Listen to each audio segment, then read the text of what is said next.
everyone, welcome back to my channel. I'm Mahua. So again, we are back with a New York City themed video because you know I love helping you guys. I love helping you with budgeting, moving out, finding good apartments. So make sure to actually watch my whole playlist on how to move out and how to save money. So today's video is going to be about how I save money and how I live in New York City alone on a budget. And a lot of people assume that when you come to New York City, it is so expensive, it is unlivable, it's not easy to afford, which is true. You know, it is harder to afford this city in comparison to other big cities. You know, I also had the idea that it was going to be impossible for me to buy anything and just live a good life here. But here are some of the things that I've learned and some of the things that I do to save money in New York and still live lavishly, comfortably, live a great life. And you can do it too. I actually added up all the savings that I had after making all of the notes for this video, and I was shocked because I was like, that is a great amount of money to save at the end of the month, and I was really surprised. I honestly patted myself on the back after that because it is a very big accomplishment with the amount that I was saving. I made plenty of videos in the past about me budgeting and saving money and how I actually afford to live in New York, so make sure to watch that as well. Make sure to also like and subscribe so you can get content like this weekly and you will never run short. So the first thing that we are going to talk about and how to live on a budget in New York City is actually my rent and the utilities. So unfortunately, the median price for rent in Manhattan, you know, one of the most popular places in New York City, a lot of people move automatically to Manhattan when they do move here, is $3,595 for a one bedroom. That is the median price for one bedroom. And it is just so wild because usually you have to make 40 times that amount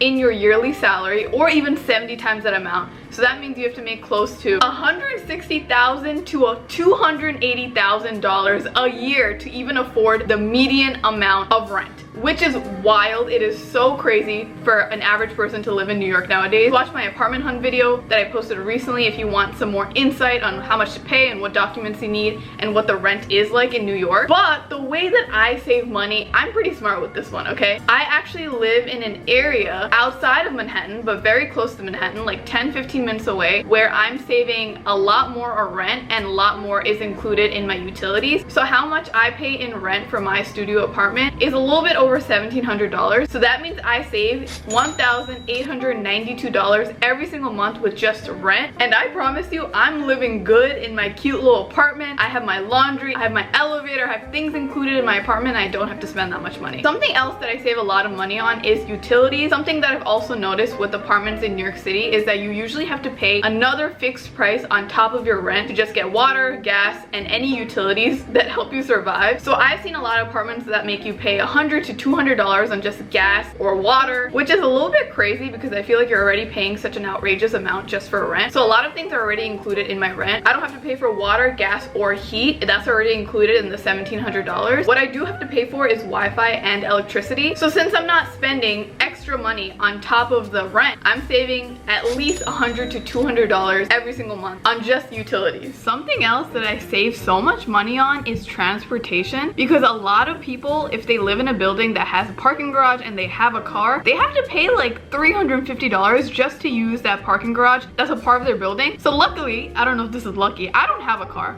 I don't use a car unless I go back home and I drive my parents' car. Since I use the subway for every single thing, I'm saving so much money on that parking garage, gas, and also I don't use Lyfts or Ubers as much unless it's necessary and it's late at night. And a lot of people spend over like $200 or $300 on just gas every single month. So I don't have to pay for that parking garage, which is $350.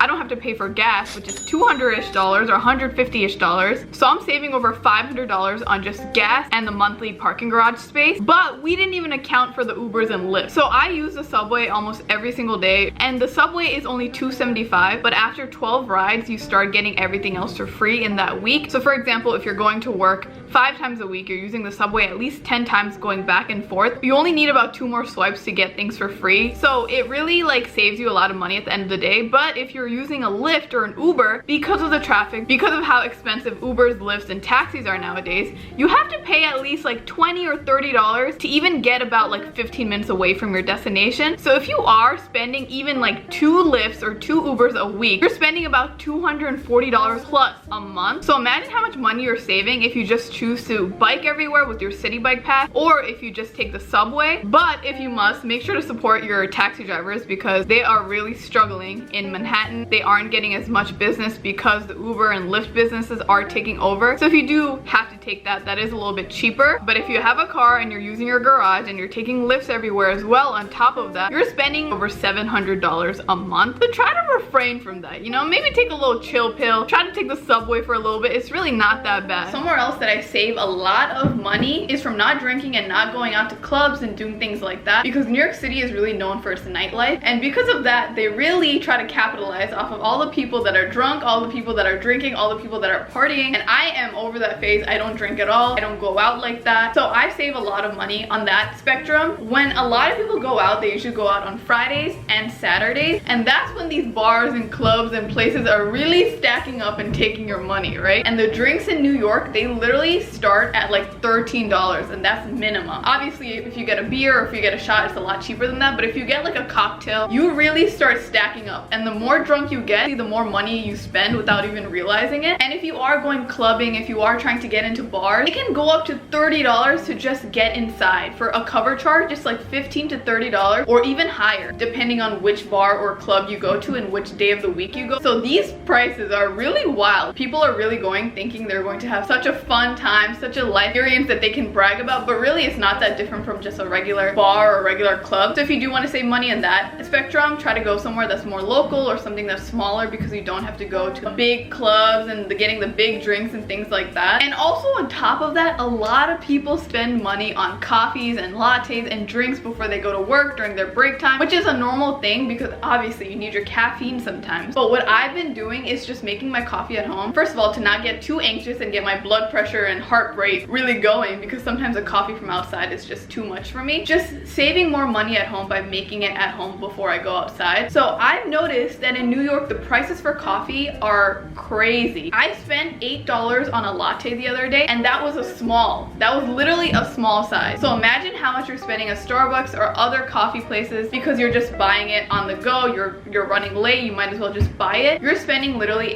$8 plus on a coffee every single day without even realizing. So for example, if you are going out every single weekend, if you are buying at least one drink, you're spending a minimum of at least $344. You're spending literally hundreds of dollars on just getting a drink and going out with friends every single month. So if anything, pre-game beforehand, buy cheaper drinks beforehand, and then go to the club or go to the bar and enjoy it. But don't buy like such expensive drinks and pay for such expensive cover charges just to have fun. And if you get a coffee or Starbucks every single day before work, you're spending over $100 a month on just coffee. And I know there are places like Pret a Manger, I don't even know how to pronounce it, Pret a Manger. They have memberships where you pay only $30 a month and you get unlimited coffee. So that's literally like $1 a coffee every single day, which is a lot cheaper than the other alternative. Something that I've been doing is just I make virgin mocktails at home. I just need some juice, some fruit. I mix it together with some seltzer water. I call it a day. I call it a night. You know, that's all I need, and I save so much money. Oh my god, I hope you really appreciate this new angle. So something else that I do to save money is not impulsively buying stuff and just thrift shopping and buying more sustainably and intelligently. I've noticed that before in the past, I would buy, you know, from fast fashion, and it was so bad for me because I knew that I could automatically get it. I can online shop. I can get it so instantly, especially on Amazon with Amazon Prime. You know for a fact if you're thinking of something, you can just get it in a second and it will come to you in the next day. And I realized that I was doing this a lot, especially when I'm bored, and I was just like impulsively buying. So I really had to stop that, and I had to refrain from that. On TikTok too, so many people fall for TikTok dupes, TikTok buys, and they just buy something because they see it immediately on TikTok, even if they don't need it. I stopped buying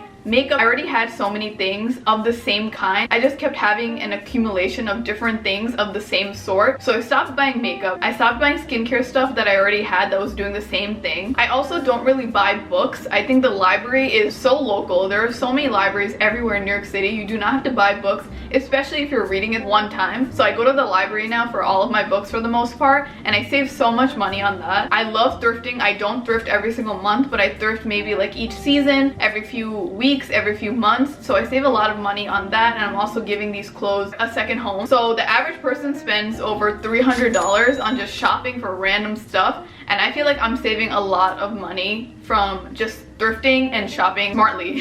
Something else that really helps me save money is just going to free or less expensive places in the city when I want to have fun. I'm not going to the Empire State Building and spending $30 to $40 to see the observation deck and seeing the view from there, because I've done it so many times already. So I'm not going to spend my money on that more than once or twice. Since I'm born and raised here, I kind of know the cheaper places where I can go to have fun without spending so much money. For example, if you have a New York library card, you can access so many free museums and places with your library card just because you're a resident. So for example, you can go to the Met or the MoMA or the Guggenheim, so many different museums for free. There are a lot of comedy clubs that you can go to for free. You can take yoga classes for free. There are a lot of perks as a New York City resident, and I have a video on my YouTube channel of things that you can see and things that you can do for free, so make sure to watch that if you need some inspo. But there are so many things that you can do for free. Something else that I save money on, this is more if you are in the luxurious life, if you're more in the self-care life, which I am, but I've decided to not really spend too much money on upkeeping, so like nails, getting facials, getting wax, things like that. The only thing I really spend money on is when I get my eyebrows threaded, but that's only like $7, and I do that every 2 months, so it's not too much. So when you do get your nails done at nail salons here, it can go from like $30 to $70 plus, including tip and things like that, and it's just a lot of high maintenance that I just don't have the time for, and I don't want to spend money on things like that too often. I do it sometimes, but it's once in a while. So I save, you know, $30 to $70 on nails every single month, and on top of that, I don't really get facials that I pay for that often. So a lot of people here like getting facials. They like having their appearance, you know, up to date, upkept, and they can spend from like $80 to $300 plus,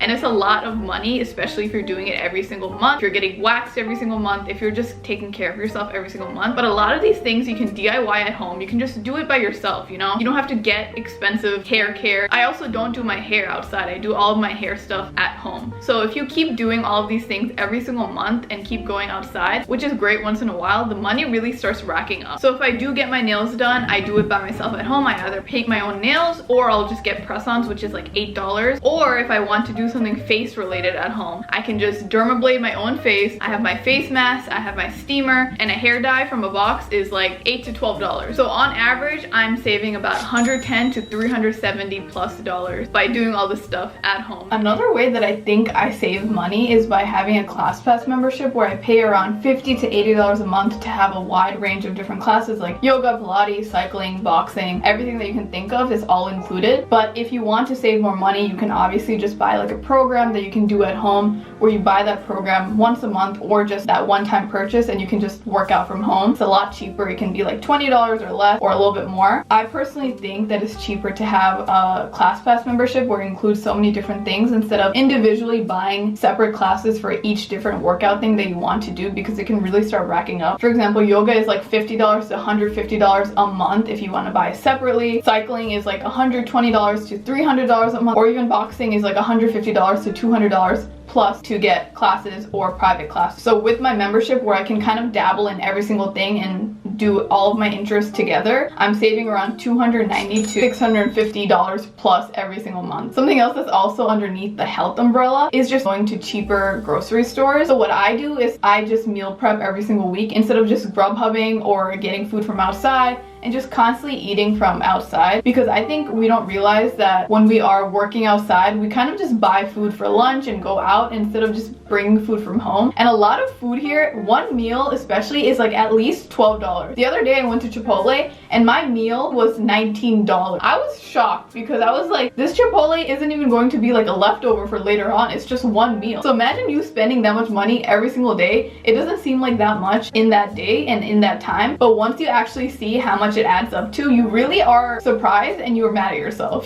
So if you are eating 5 times a week, pretend like you're working, you're eating at lunchtime, and you're spending at least $12 on a meal, you're spending over $240 every single month on just eating it. So what I've been doing is just going to cheaper grocery stores and just buying food every single week. I love going to local bodega or local grocery stores, because the prices are a lot cheaper, and also you're supporting the local small businesses. Trader Joe's, I've kind of only went once. The second time kind of intimidated me because it was so packed, and New York City Trader Joe's is like a zoo, but those prices there, they're also very much cheaper. Really really consider saving your money by just spending extra time in the week to make food, and it doesn't even have to be complicated. So after adding up all of the money that I'm saving living in New York City, I was baffled, I was confused, but I was happy because I always feel like I'm spending too much, but actually looking at all of the things that I'm saving on, it makes me feel happy that I'm actually saving money. I am saving at least $4,239.47 every single month, and that is the minimum. Obviously, once in a while I have splurges, once in a while I want to buy things impulsively, which is normal, which is fine. I am saving on the maximum $4,969.47 plus, so I'm saving close to $5,000 on the maximum. I made this video to let you know that it is possible to live a good life in New York City without spending $11,000 plus on rent and